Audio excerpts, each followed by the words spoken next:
Rose and oud go together like peanut butter and jelly. I've smelled so many of these in my journey that I'm starting to kind of get a little sick of the same old recipe. There's so much more that you can do with either rose and or oud. This is one of those. This one actually is rose dominant. So we have some rose dominant rose and oud combos, and then we got some oud dominant rose and oud combos. I prefer the latter. I really like my oud based scents. But I am a sucker for a really good rose.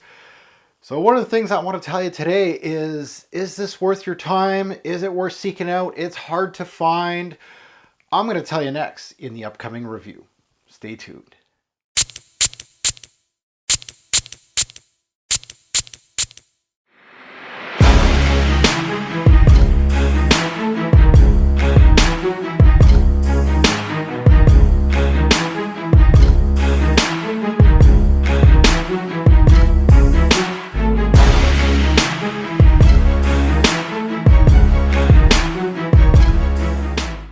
YouTube fragrance family, welcome to another Robes 08 fragrance review. Today I'm putting my nose on the house of Dolce Gabbana in one of their Velvet series. I'm very much a rookie with their Velvet series. This one called Velvet Tender Oud. Now, prior to the review, I'd like to thank my partner in crime, FragranceX.com, for this fragrance. You can utilize my code, my YouTube handle, Robes08 on FragranceX, and you get 15% off on your purchase, as small or as big as you want, and including this one right here.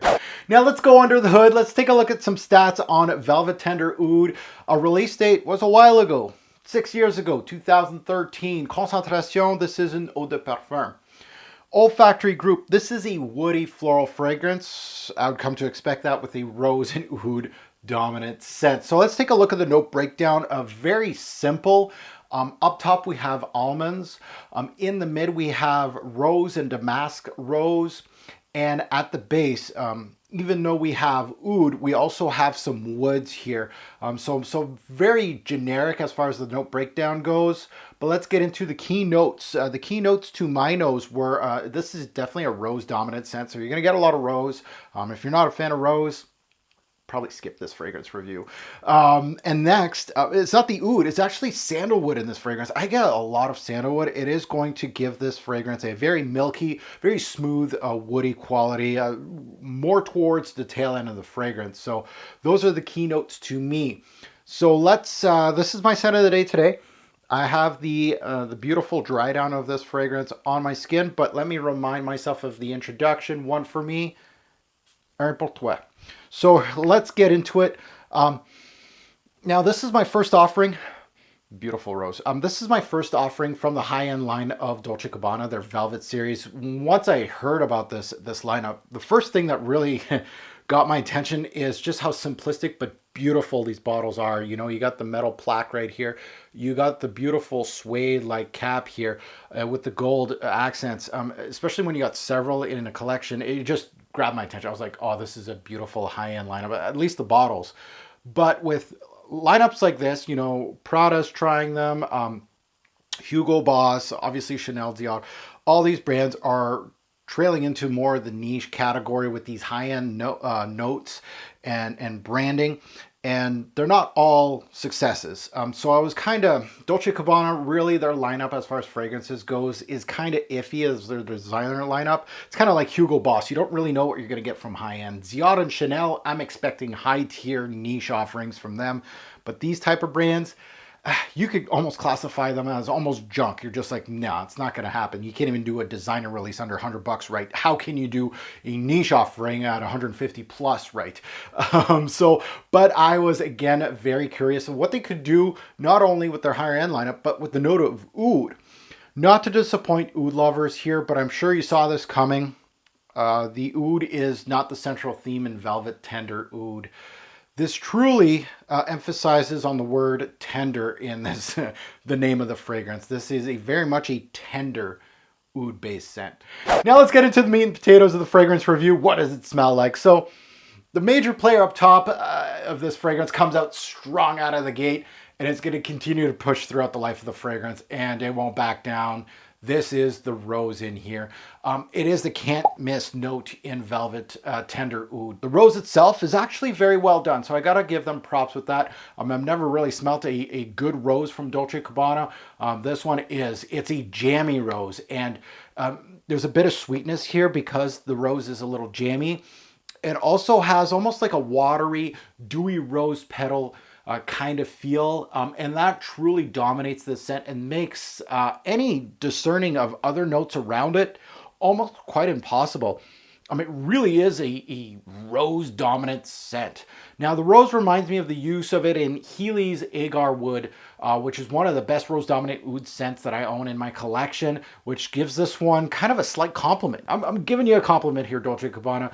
Really nice rose in here. I cannot poo-poo on the rose. Now the almond note in the note breakdown has a very small footprint in this particular scent. I would not describe this fragrance as nutty in any way. I almost felt like maybe with the brown suede here that maybe there's going to be an almond-like note up top. I've seen almonds take over, almond notes take over scents.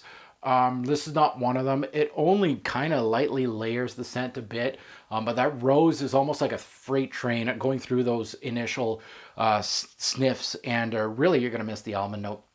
A tender is very much a good word to describe the scent because it has a velvety feel, and no pun intended. It has a velvety, soft, smooth feel to the fragrance up top with a slight edge. You're starting to feel kind of like that oud wood a little bit here. It almost gives it like a dusty rose feeling up top, which I'm obviously going to get more into the heart and base of this fragrance. So now getting into the heart and the base of the scent, you're going to notice that movement in regards to a big transition in this fragrance, it's not its strong point. It really does get very linear. This is a linear scent. It's not its strong character here. There's not going to be much movement away from the opening. Like I said, the rose is like a freight train, and everything else is trying to kind of grab onto the freight train and go like, look at me, I'm here too.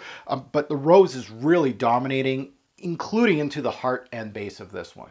It's clear as day as what the X factor is going to be in Velvet Tender Oud, and that is rose. It really should be called Velvet Tender Rose. It really is your X factor in this one. There's no doubt about that. Now the darker wood starts showing more personality here in the heart, more into the deeper dry down, but really is only a backbone to the spotlight of the rose from start to end. The rose, again, freight train. The oud in this, I would classify this as more of a designer westernized oud. It really doesn't have much bite to it. It shows more of a darkness, a woody aspect, some dustiness here. Really, that is pretty much it. The only real vague woody note that I can discern out of this particular fragrance is, and it's actually not in the note breakdown, is sandalwood.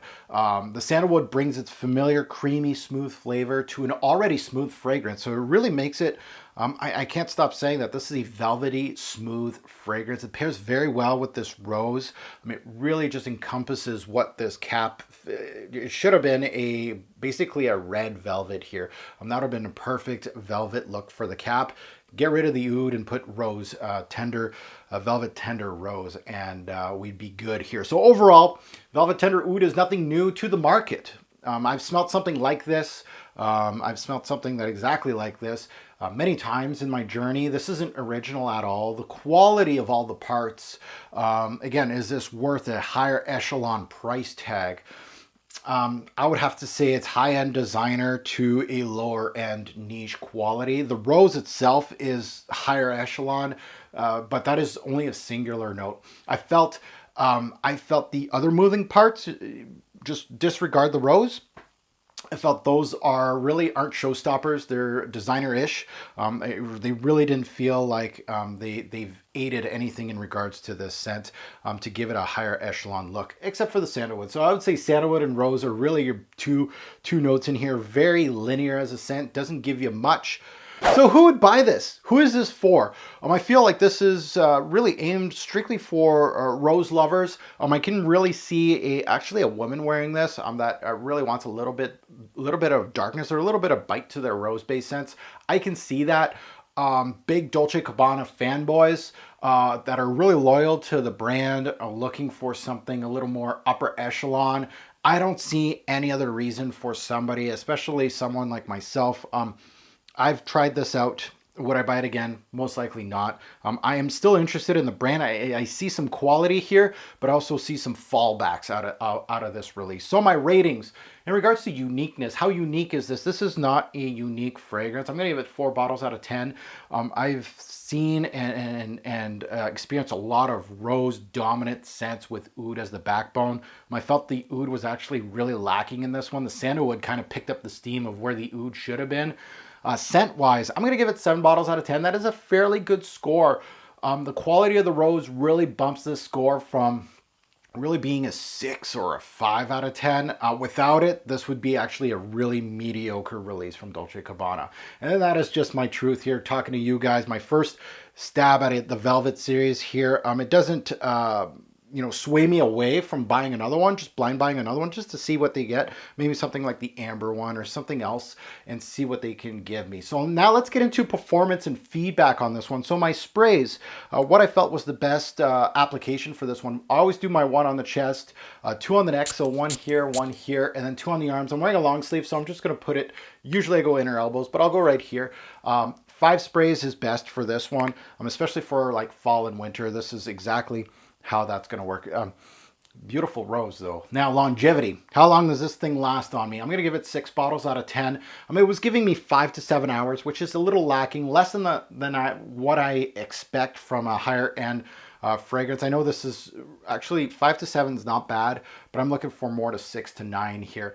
For a full workday or a full evening. Projection, we're looking at 7 bottles out of 10. It was fairly average to almost high. Really, the first couple hours, this thing, people can smell me. They could definitely smell the rose. They felt, some people were saying they were getting spices. I believe that is, of course, the oudiness, the dustiness of the oud, the wood.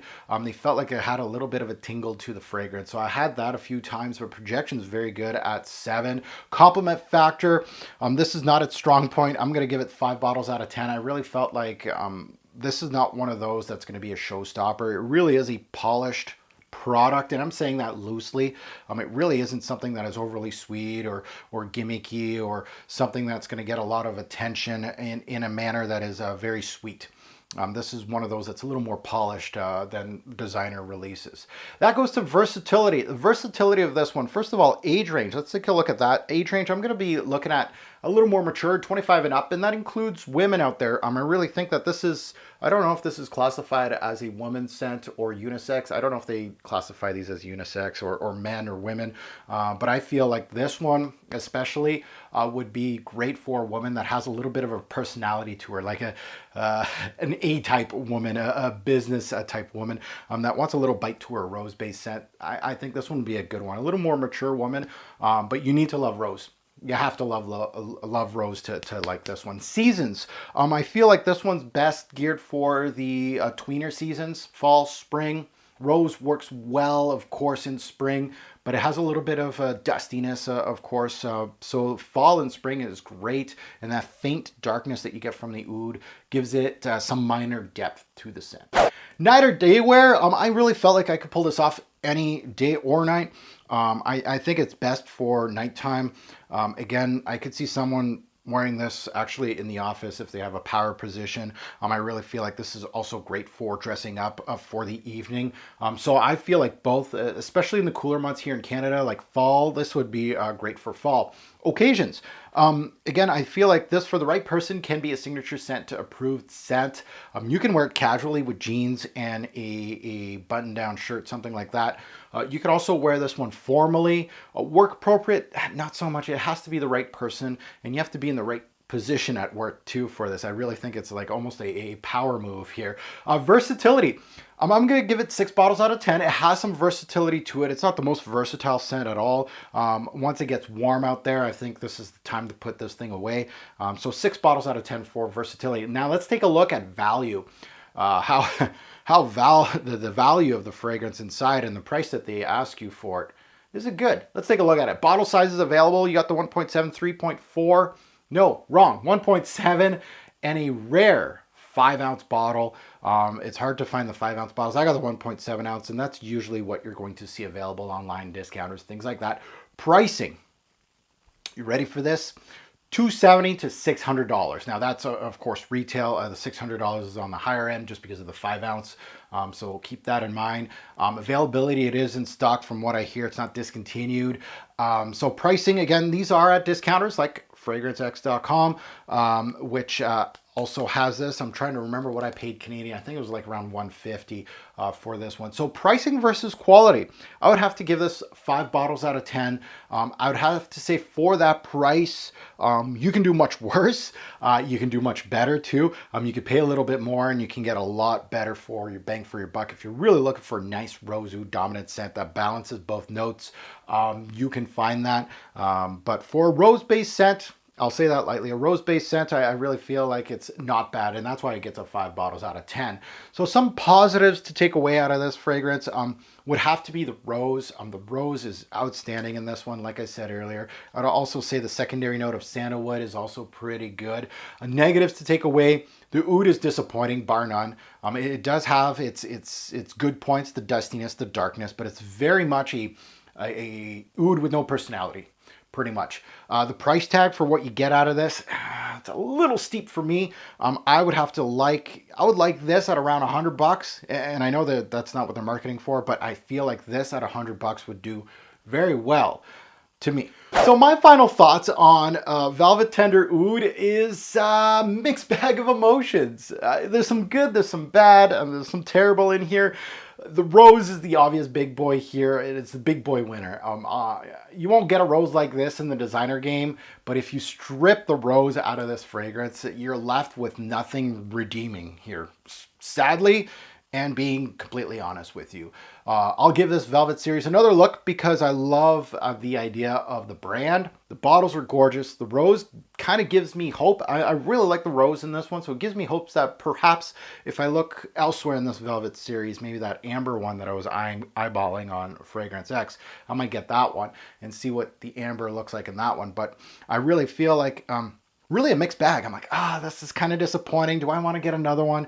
The bottles look great, and I'd like to get several of these. And I'm really hoping that this lineup has a couple winners so I can let you guys know about it. But really just a mixed bag for me. Overall score on Velvet Tender Oud, I'm going to have to give this one 6 bottles out of 10. I really think that it is an average release from Dolce Gabbana. There's some redeeming, but there's a lot of bad things about this release. Now, would I recommend this for purchase, sample, or forget about it? Today, this is going to be a forget about it. Price is a huge factor in this grade and how I felt about this scent. And that's a lot to do. Your pocketbook has a lot to do with certain fragrances. And for me, I feel like if you're looking for a really good rose oud combo in this manner, go with James Healy's Agar Wood. Again, that's a niche brand that you may not be familiar with. Get a sample of that one and let me know how that goes, because that one is a great scent. So thank you for tuning in on my review on Velvet Tender Oud. Have you smelt this fragrance? Have you smelt anything else from this lineup, this Velvet lineup? Put it in the comments below. I'd love to hear your take on it. If you do like my content, I certainly appreciate you guys hitting the like button. If you'd like to stick around, hit subscribe so you can keep in touch with what I release, and might as well hit that bell to be part of my notification gang. Hey, if you didn't know, I am on Instagram, Twitter, and Facebook. You can just look me up under my YouTube handle, Robes08. I'm there. Also have a Facebook group called Fragrance Guru Nation. We're up to 16,500 members. Join us today on FGN on Facebook. Now I'm going to leave you with a few takes from my social media. I asked everyone their thoughts on this one, good or bad. I wanted them all. So you'll see those at the end of the video. And I'm going to leave you with this. A great or poor fragrance will make a lasting impression. Choose your rose-based scent wisely. Thanks for watching, YouTube. Have a good one.